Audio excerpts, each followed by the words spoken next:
నమస్కారం. ఆలోచన అమృతానికి స్వాగతం, సుస్వాగతం. బీజేపీ రాష్ట్ర అధ్యక్షుడిగా మొన్నటిదాకా ఉన్న అన్నామలై రాజీనామా చేశారు పార్టీకి.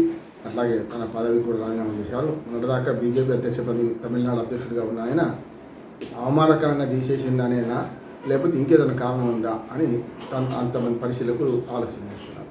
ఇట్లా చూస్తే నా అంచనా ప్రకారం అన్నామలైని వరకు చెప్పి అవమానకరంగానే తీసేసినట్లు లెక్క. ఎందుకంటే ఆయన 36 వయసులోనే తమిళనాడు బీజేపీ పార్టీకి ఉపాధ్యక్షుడిగా, 38 వయసులో ఆయన మరి అధ్యక్షుడిగా ఎన్నికయ్యారు. దాంతోపాటు మన తమిళనాడులో కేవలం 2-3% ఓటు శాతం మించని బీజేపీకి 11% వరకు మన లోక్సభ ఎన్నికల్లో ఓటు సాధించారు. సీట్లు గెలవకుండా 11% వరకు ఓట్లు సాధించారు రాష్ట్రం అంతా కలిపితే. దానివల్ల అర్థమవుతుంది ఏంటంటే అన్నామలై ఎంత కృషి చేశారో అర్థం చేసుకోవచ్చు. ఆయన అగ్రెసివ్ ధోరణి, యువకుడిగా ఉండి పోలీస్ ఆఫీసర్గా కర్ణాటకలో పనిచేసి మరి దాని రిటైర్మెంట్ తీసుకొని రిటైర్మెంట్ కూడా రాజీనామా చేసుకొని తమిళనాడులో రాజకీయాలు ప్రవేశించి తక్కువ కాలంలోనే, అంటే ఆయన 2020లో బీజేపీలో చేరిండు. ఈ 6 ఏళ్లలో 6 నెలలు కాకముందే ఉపాధ్యక్షుడిగా, తర్వాత 4 ఏళ్ళు, మన రేపటి అక్టోబర్ వస్తే 4 సంవత్సరాల దాకా ఆయన తమిళనాడు అధ్యక్షుడు ఉండేవాడు అవుతుంది. కనుక ఈ దశలో నాకు ఏదైతే అన్నాడీఎంకే అధ్యక్షుడు వారితో పడకపోవడం వల్ల మెల్లగా దూరం కావడం, దాంతోపాటు బీజేపీ కూడా ఆయనను అవమానకరంగా తొలగించింది. కానీ ఆయన అసెంబ్లీ బరిలో నిలబడడం అన్నది ఆయన ఓడిపోయారు, డిఎంకే అభ్యర్థి చేతిలో ఓడిపోయారు.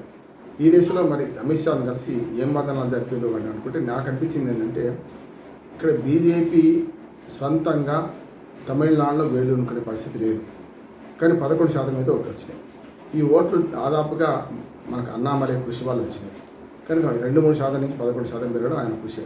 కనుక ఆయననే ఒక పార్టీ పెట్టించి బీజేపీ అంటే బీజేపీ కాదు అనే దానికి ద్రవిడ రాజకీయాల్లో బీజేపీకి స్థానం లేదని అర్థమవుతుంది. కానీ ఓట్లు వేసేవాళ్ళు ఉన్నారు.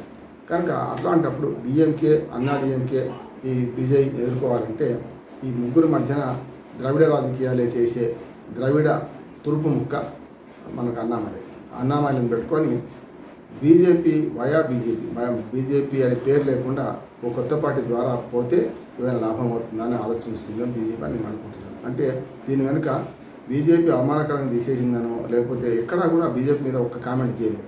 తీసేసిందని పోతున్నానో అన్నామలై గారు ఏం చేయలేదు.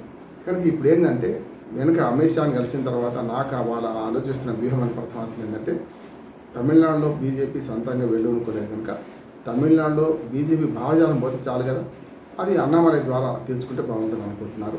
దాంతోపాటు ఇప్పుడు విజయ్ 2 స్థానాల్లో గెలిచారు కనుక ఒక స్థానం ఖాళీ అవుతుంది. అట్లాగే 4 స్థానాల నుంచి మనకి ఎన్నికైన అన్నాడీఎంకే సభ్యులు రాజీనామా చేశారు, స్పీకర్కి ఇచ్చారు. అది ఆమోదించిన తర్వాత ఇంకో 4 స్థానాలు ఖాళీ అవుతాయి. అంటే వచ్చి ఈ 6 నెలల్లోపు ఎప్పుడైనా ఎన్నికలు జరగవచ్చు. అంటే ఇవాళ మేలో ఉన్నాం కనుక ఈ సంవత్సరం చివరాఖరి కల్లా జూన్లో ఉన్నాం కనుక ఈ సంవత్సరం చివరాఖరి వల్ల ఎప్పుడైనా జరగవచ్చు. కనుక అట్లా చూసుకుంటే నవంబర్-డిసెంబర్లో ఎన్నికలు జరిగే పరిస్థితి ఉన్నందుకు ఏం చేస్తారంటే ఆలోపు ఇంకో 4-5 అన్నాడీఎంకే సభ్యులు రాజీనామా చేయడం. అంటే విజయ్ ఏదైతే సొంతంగా తన పార్టీ బలోపేతానికి ముఖ్యంగా ఈ 11 సీట్లు ఉన్న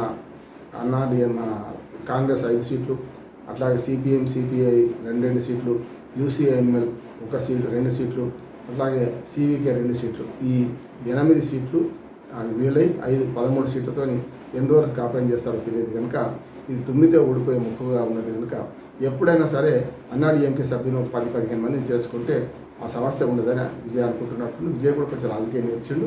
దాని ద్వారా ఇప్పుడు 4 సభ్యులు అన్నాడీఎంకే సభ్యులు రాజీనామా చేసిండు.